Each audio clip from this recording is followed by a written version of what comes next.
चंद्रयान-3 ने बनाया नया कीर्तिमान। जाग उठे विक्रम और प्रज्ञान। एक लंबी नींद के बाद अब फिर से शुरू होगा मिशन चंद्रयान-3। क्या इस बार इसरो कर पाएगा कोई नया चमत्कार?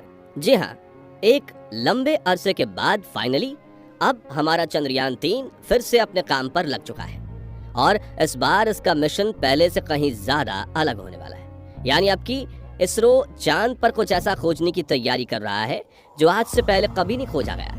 तो क्या होगा चंद्रयान-3 का नया मिशन असाइनमेंट? इसरो के वैज्ञानिक अब चांद पर क्या खोजने की कोशिश करेंगे और आगे इस मिशन को लेकर इसरो का क्या प्लान है? यही सब आज की इस वीडियो में मैं आपको बताने वाला हूँ, इसलिए इसे अंत तक जरूर देखिएगा। साथ ही अगर आप चैनल पर नए हैं तो सब्सक्राइब भी जरूर करें। दोस्तों, पिछले 3 महीनों में हमें जितनी खुशियां इसरो के चंद्रयान-3 मिशन ने दी है उतनी और किसी ने नहीं दी।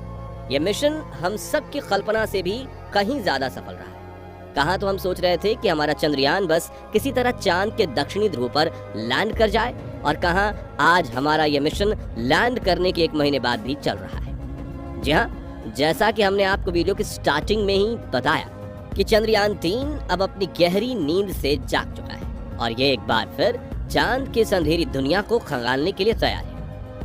बताते चले कि चंद्रयान-3 के दोनों सबसे महत्वपूर्ण अंग विक्रम लैंडर और प्रज्ञान रोवर पिछले कई दिनों से गहरी नींद में सोए हुए थे, लेकिन अब ये एक वफादार सिपाही की तरह इसरो के बार बार कमांड देने पर सीधे तनकर खड़े हो गए और बताया जा रहा है कि बहुत जल्द वैज्ञानिक इन्हें आगे के मिशन सौंपने वाले हैं जिन पर ये तुरंत ही अपना काम शुरू कर देंगे। तो अब आगे चंद्रयान-3 मिशन का ऑब्जेक्टिव क्या होने वाला है, इसकी हम बात वीडियो में आगे करेंगे, लेकिन उससे पहले आपको बताते हैं कि इसका अब तक का सफर कैसा रहा और ऐसी क्या वजह थी कि वैज्ञानिकों को सारा काम रोककर विक्रम और प्रज्ञान को स्लिप मोड में डालना पड़ा। दोस्तों, जैसा कि हम सब जानते ही हैं, हमारे चंद्रयान-3 का सफर 14 जुलाई को श्रीहरिकोटा के सतीश धवन स्पेस सेंटर से शुरू हुआ था, जहां चांद तक पहुंचने में से 40 दिनों का समय लगा और एक बार लैंड करते ही इसने तुरंत अपना रिसर्च और परीक्षण का काम शुरू कर दिया। शुरुआत में हम ये प्रार्थना कर रहे थे कि किसी भी तरह हमारा चंद्रयान-3 चांद के दक्षिणी ध्रुव में लैंड कर जाए, क्योंकि पिछली बार यानी चंद्रयान-2 के दौरान हम ऐसा करने में असफल रहे थे, जिसके चलते खुद को साबित करने के लिए इस बार हमें हर हाल में सॉफ्ट लैंडिंग को अंजाम देना था। लैंडिंग के बाद क्या होगा और क्या नहीं, इस पर किसी का कोई ध्यान नहीं था, क्योंकि उस समय वो सब इतना इम्पोर्टेंट नहीं था और वैज्ञानिक खुद भी ये नहीं जानते थे कि लैंडिंग करने के बाद प्रज्ञान रोवर और विक्रम लैंडर कसाल में होंगे। बहरहाल 23 अगस्त के दिन हमने चांद के दक्षिणी ध्रुव में सफल लैंडिंग को अंजाम दिया और भारत के नाम एक नया कीर्तिमान दर्ज हुआ। असल में इससे पहले दुनिया का कोई भी देश चांद के दक्षिणी ध्रुव में सॉफ्ट लैंडिंग नहीं कर पाया था, इसलिए भी इस मिशन की सिर्फ लैंडिंग को इतना ज्यादा खास बनाया गया। लैंडिंग के बाद अब बारी थी विक्रम लैंडर और प्रज्ञान रोवर के मदद से चांद के इस रहस्यमयी दुनिया के अंदर खोजबीन करने की, और इसके लिए वैज्ञानिकों ने एक लूनर डे यानी 14 दिनों का समय तय किया हुआ था। असल में वैज्ञानिकों को लगा कि 14 दिन रिसर्च का काम करने के बाद विक्रम और प्रज्ञान शायद ही इस हाल में होंगे कि उनसे आगे कुछ कराया जा सके, और यही सोचकर मौलिक रूप से इस मिशन को 14 दिन के लिए प्लान किया गया था। अब ये 14 दिन वैसे तो 4 सितंबर को ही पूरे हो गए थे, लेकिन जैसा कि हमने बताया ये मिशन अभी भी चल रहा है। अब ये सब कैसे हुआ और क्यों हुआ, चलिए इसके बारे में आपको बताते हैं। बात दरअसल ये है कि विक्रम और प्रज्ञान दोनों ने हमारी उम्मीद से कहीं ज्यादा बेहतर काम किया।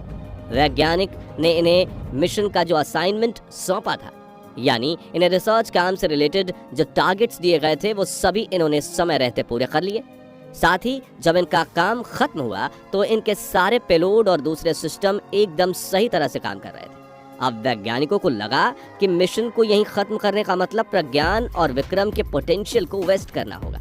ऐसे में वैज्ञानिकों ने बहुत सोच समझकर ये डिसाइड किया कि क्यों ना रात होने पर प्रज्ञान और विक्रम दोनों को स्लिप मोड में डाल दिया जाए और फिर जब चांद पर नई सुबह होगी तो इन्हें कमांड देकर फिर से जगा दिया जाएगा। ये प्लान सभी को ठीक लगा और इसरो ने तुरंत अपना ओरिजिनल प्लान बदलकर इस नए प्लान पर काम करना शुरू कर दिया। वैज्ञानिकों ने सारी कैलकुलेशन करके देखी और रिजल्ट उनके पक्ष में आया। इस तरह सब कुछ सेट होने के बाद जैसे ही विक्रम और प्रज्ञान का काम पूरा हुआ तो वैज्ञानिकों ने इन्हें 14 दिन के लिए स्लिप मोड पर डाल दिया। यहाँ आपको बता दें कि इन्हें 14 दिन के लिए स्लिप मोड पर इसलिए रखा गया क्योंकि चांद पर एक रात पृथ्वी के 14 दिनों के बराबर होती है और क्योंकि रात में चांद का तापमान बहुत ज्यादा नीचे चला जाता है, साथ ही यहाँ अंधेरा भी हद से ज्यादा हो जाता है, इसलिए रात में मिशन को आगे बढ़ाना पॉसिबल नहीं था। यही कारण था कि विक्रम और प्रज्ञान को 14 दिनों के लिए स्लीप मोड में डाला गया। वैसे आपको बता दें कि प्रज्ञान रोवर ने अपने हिस्से का काम तय सीमा से 2 दिन पहले ही खत्म कर दिया था। यही वजह थी कि वैज्ञानिकों ने रोवर को 2 सितंबर के दिन और लैंडर को 4 सितंबर के दिन स्लीप मोड में डाला था। और क्योंकि 22 सितंबर को नया सवेरा होने के साथ ही वैज्ञानिक चंद्रयान 3 को फिर से जगाने वाले थे, इसलिए इन्होंने विक्रम और प्रज्ञान दोनों का रिसीवर ऑन रखा ताकि कमांड भेजकर इन्हें स्लीप मोड से बाहर निकाला जा सके। अब जैसा कि हमने आपको बताया वीडियो के शुरुआत में कि इसरो वैज्ञानिकों के द्वारा काफी प्रयास और कई बार कमांड भेजकर प्रज्ञान और विक्रम दोनों को स्लीप मोड से बाहर निकाला जा चुका है और ये दोनों एक सधे हुए सिपाही की तरह तैनात होकर अगले ऑर्डर का इंतजार कर रहे हैं। वैसे इस बार उम्मीद लगाई जा रही है कि इस बार चंद्रयान 3 चांद के बारे में और भी बड़े बड़े खुलासे करने वाला है। आपको बता दें कि मिशन के पहले असाइनमेंट में भी चंद्रयान ने अपनी खोज से पूरी दुनिया को हैरान किया है। प्रज्ञान और विक्रम ने मिलकर चांद पर कई नए तत्व खोज निकाले थे, जिनमें एल्यूमिनियम, कैल्शियम, आयरन, क्रोमियम और टाइटेनियम का नाम शामिल है। और इतना ही नहीं, इसने चांद पर ऑक्सीजन और सल्फर को भी ढूंढ निकाला था, जो अपने आप में बहुत बड़ी खोज है, क्योंकि सल्फर मिलने का मतलब यह है कि हम चांद की उत्पत्ति से जुड़े राज से पर्दा उठा सकते हैं, जहां हमें यह पता चल पाएगा कि एग्जैक्टली हमारा चांद कैसे फॉर्म हुआ था। दूसरी तरफ ऑक्सीजन की खोज चांद पर जीवन बसाने की दिशा में बहुत बड़ा रोल प्ले कर सकती है, लेकिन इस बार चंद्रयान 3 चांद पर इससे भी कहीं ज्यादा बड़ी खोजें करने वाला है। इसका कारण यह है कि इसरो वैज्ञानिकों के पास इस मिशन में अब खोने के लिए कुछ भी नहीं बचा। दुनिया के नजरों में ये मिशन ऑलरेडी 100% सक्सेसफुल हो चुका है और अभी इस मिशन में जो कुछ भी अचीव किया जाएगा वो बोनस ही होगा। यानी इसरो वैज्ञानिक अब बिना डरे और बिना किसी चिंता के लैंडर और रोवर के साथ जैसा चाहे वैसा एक्सपेरिमेंट कर सकते हैं। हो सकता है वो रोवर को जानबूझकर चांद के किसी गहरे अंधेरे गड्ढे में उतार दें, क्योंकि इन गड्ढों के अंदर क्या छिपा है ये अभी तक रहस्य ही है। क्या पता इन गड्ढों के अंदर लिक्विड फॉर्म में पानी मौजूद हो। अगर इसरो वैज्ञानिकों ने सच में ऐसा कुछ खोज लिया तो स्पेस एक्सप्लोरेशन के इतिहास की ये सबसे बड़ी खोज होगी। वैसे आपको क्या लगता है, इस बार इसरो चंद्रयान 3 के जरिए चांद पर किस नई चीज की खोज करने वाला है? अपना जवाब कमेंट के माध्यम से जरूर साझा कीजिए। साथ ही आप इस मिशन को लेकर कितने उत्साहित हैं कमेंट बॉक्स में ये भी बताइएगा। बाकी हमारी आज के इस वीडियो में बस इतना ही था। वीडियो अच्छी लगी हो तो इसे लाइक और शेयर जरूर करना, और अगर आप हमारे फेसबुक पेज पर नए हैं तो पेज को फॉलो भी जरूर करें। मिलते हैं जल्दी ही एक और ऐसी ही इंटरेस्टिंग वीडियो के साथ। तब तक के लिए गुड बाय, जय हिंद।